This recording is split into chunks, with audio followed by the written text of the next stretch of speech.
बारिश हो रही है, उसके बावजूद हम लोग अपनी समस्याओं को लेकर के और एसी में बैठ के ये हमारे भविष्य का हाँ यही यही समस्या है। आज सुबह से बारिश हो रही है, उसके बावजूद भी इतना तकलीफ हम लोगों को है कि हमें मजबूर। मैं अनिल श्रीवास्तव न्यूज कसौटी 24 से स्वागत करते हैं। मामला विद्युत विभाग का मीटर सेक्शन का है।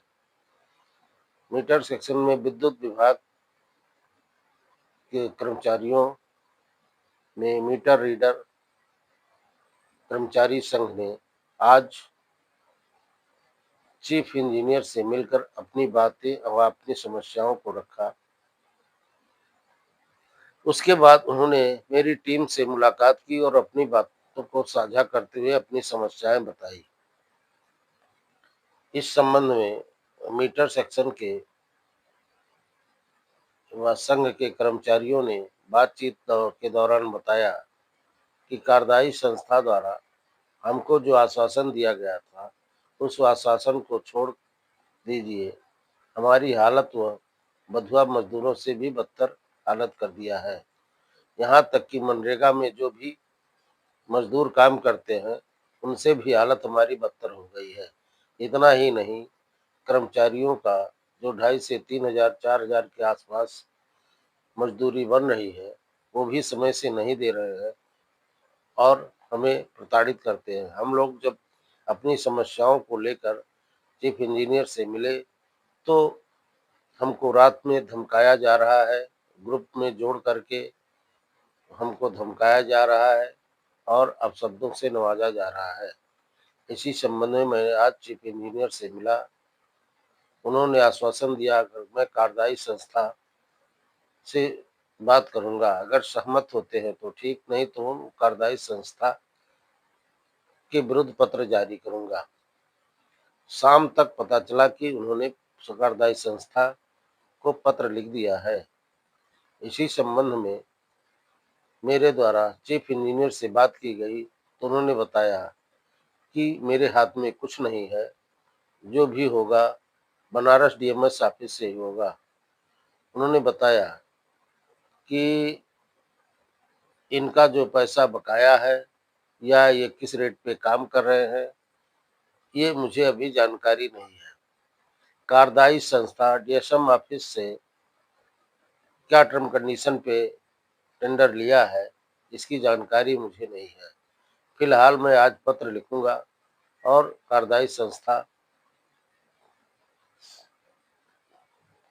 इस संबंध में अपना बयान जारी करेगी, नहीं करेगी तो टेंडर समाप्त होगा। धन्यवाद।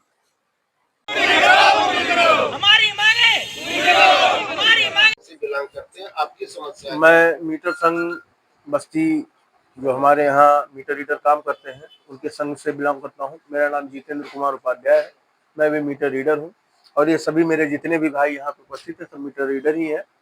हमारा उद्देश्य ये है कि हमको जो ये नई कंपनी आई है टेरासॉफ्ट, इसने जो हम लोगों को पर बिल पैसा देने के लिए कहा था इस कंपनी ने वो दे नहीं किया। इन्होंने लगभग 10 रुपये 80 पैसे के हिसाब से हम लोगों को प्रतिबिल दे करने का इन्होंने वादा किया था। एट लास्ट 60 दिन काम कराने के बाद इन्होंने 2 रुपये 70 पैसे के हिसाब से इन्होंने भुगतान कर दिया किसी और 60 दिन हम लोग इस ग्रुप में करते रहे काम। और इनके जो हमारे यहाँ जो जोनल है, सर्किल है या डिवीजन सुपरवाइजर है, इनसे पूछा गया कि ऐसा क्यों हुआ, तो इनका कथन है जो मिल गया उसे संतोष करो, इसके आगे आपको कुछ मिलने वाला नहीं है। और ना ही हमको किसी प्रकार का ऑफर लेटर है, ना कंपनी द्वारा किसी संबंधित अधिकारी से भी कोई हमारी बात नहीं हुई। यहाँ तक कि इन्होंने कंपनी के नाम पे 2500 रुपए प्रिंटर का भी हम लोगों से इन्होंने ले लिया है। इन्होंने ये कहा कि ये सिक्योरिटी है, वो भी 2500 रुपए ले लिए। उसके बाद भी 7 दिन काम करने के बाद हमको 2,000 4,000 रुपए हमारे खाते में वही इन्होंने भेज दिया। उसके बाद पूछने पे ये बता रहे हैं कि जो मिल गया यही मिलेगा, इससे ज्यादा आपको नहीं मिलेगा। और प्रति मीटर रीडर को फोन करके ये कह रहे हैं कि अगर आप बिलिंग नहीं शुरू करेंगे आप पे FIR होगा, आपसे जो भी गलतियां किए हैं नहीं किए उस पर भी कह रहे हैं कि आप प्रशासनिक कार्रवाई होगी, FIR होगा, आपको जेल तक जाना पड़ेगा, आपसे रिकवरी तक होगी। इनका ये कहना सीधे हर एक आदमी से उनके घर जाके मिल रहे हैं, उसको धमकी दे रहे हैं, उनके परिवार वालों को प्रताड़ित कर रहे हैं। यहाँ तक कि मुझे व्यक्तिगत कल रात में किसी थर्ड पर्सन द्वारा इन्होंने फोन नंबर द्वारा मुझे माँ बहन की गाली दिलवाई गई। उस समय हम लोग सारे लोग ग्रुप में इकट्ठा होकर आपसे बातचीत कर रहे थे आज के यहाँ आने के विषय में। तो इन्होंने क्या किया, उस ग्रुप में किसी आदमी को ऐड करके उससे गाली दिलवाना शुरू कर दिए। इन लोगों का ये काम है। आज आप मंडलीय कार्यालय पे जी आए हुए हैं, यहाँ चीफ इंजीनियर से आपकी कुछ वार्ता हुई? जी हाँ, इनसे हमारी पहले भी मुलाकात हुई थी। हम लोगों ने विज्ञप्ति भी दिया था इनको, और करीब 2-3 बार हम लोगों ने विज्ञप्ति दे दिया है। डीएम साहब को भी हमने ज्ञापन दे दिया है, माननीय मुख्यमंत्री जी के भी संज्ञान में मैटर चल रहा है इसमें, लेकिन इनका भी कोई विशेष अभी तक रिस्पांस हम लोगों को मिल नहीं पाया है। हालांकि सर ने ये कहा है कि अगर आप लोगों का वार्ता इस कंपनी से नहीं बनती है तो मैं इस कंपनी का टेंडर समाप्त करवा दूंगा, यहाँ से कंपनी चली जाएगी, किसी नई कंपनी को लाया जाएगा जिससे आप लोग सुचारू रूप से काम करें, कोई दिक्कत ना आने पावे।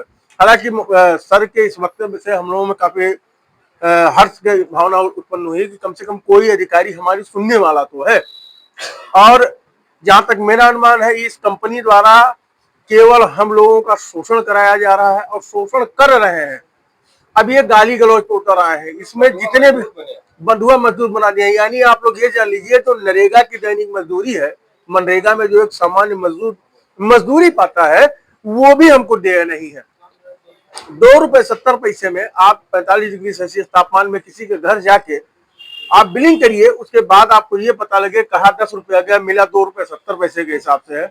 आदमी कैसे अपने जीवन का निर्माण करेगा? हमारे बाल बच्चे नहीं है, हमको भोजन की जरूरत नहीं है, हमको दवाओं की आवश्यकता नहीं है, हमारे बच्चे पढ़ने नहीं जाते हैं, हम लोग जीवन यापन कैसे करें?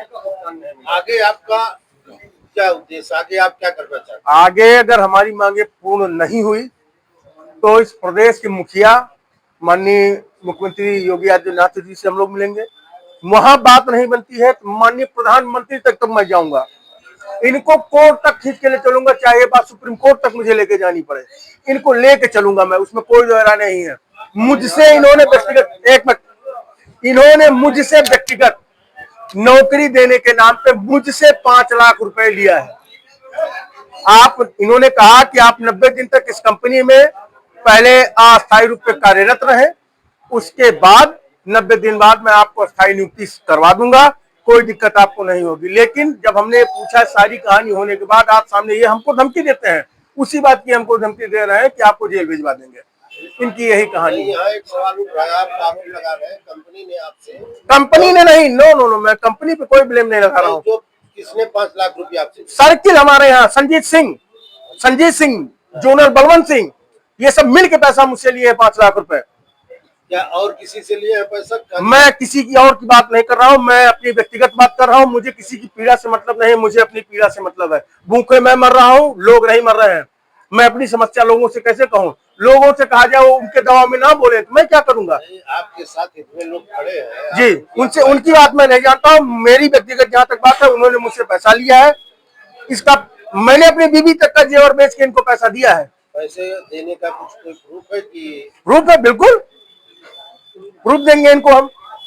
नाम क्या है और आप क्या चाहते हैं? देखिए, मेरा नाम राहुल तिवारी है, मैं मीटर रीडर संघ से जुड़ा हुआ हूँ। देखिए, कंपनी की जो दास्ता अभी हमें स्वीकार नहीं है, हमें भी संविधान का समान हक दिया जाए।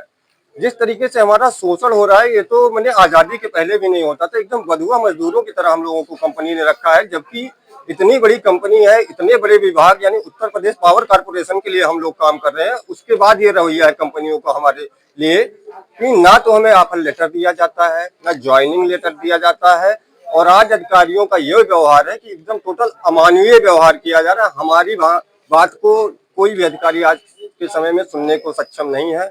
अतः मैं जितने भी उच्च अधिकारी शासनिक प्रशासनिक हैं, उनसे मेरा यही अनुरोध है कि आप लोग स्वतः संज्ञान ले, और हम पीड़ित भाइयों को, हम भी आपके परिवार से हैं, हम भी देशवासी हैं, तो जितना संविधान पे आपका है उतना हक हमें भी दिलाएं, और हमारे इन कष्टों को आप समझे और स्वतः संज्ञान ले। बस यही मैं सरकारी मशीनरी से जो भी जुड़े लोग हैं उनसे मेरा यही निवेदन है। और माननीय अपने हमारे मुखिया योगी आदित्यनाथ जी से हमारा पूर्ण विश्वास है कि वो हमारी बातों का स्वतः संज्ञान लेंगे और इस समस्या को जल्द से जल्द निवारण करेंगे। बस मैं इतना ही कहना चाहूँगा।